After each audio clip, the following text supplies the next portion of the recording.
टाकायचं लोकांचं. लोक आहेत मी म्हणजे मतदार राजा आहे. हा राजा आहे. राजाच्या मनात आलं ना तिथे कोणाच्या काही चालेल. मतदार राजा आहे, मोकळा राजा आहे. आणि पहिल्यासारखे दिवस दमबाजीचे ह्याचे त्याचे ते काही राहिलेले नाहीत. लोक कोणी ऐकत नाही. समोरासमोर हा म्हणते पण नंतर मात्र जे करायचं तेच. त्यामुळं उमेदवारावर तुम्ही बिलकुल काही घाबरू नका. तुम्ही जेवढा प्रचार करायचा तेवढा केलाय. बाबासाहेबांनी आपल्याला सांगितलंय पदर पसरा, पाया पडा, वाका आणि विनंती करा, हात जोडा.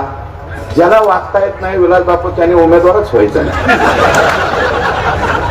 आई शपथ सांगतो. जेवढं जास्तीत जास्त वागता तेवढा फायदा. जिसको नाही वाकणे का ते काढत नाही राहिले. बिलकुल उभं राहायचं नाही. एकदम फर्स्ट क्लास असं तसं काम. तेव्हा असो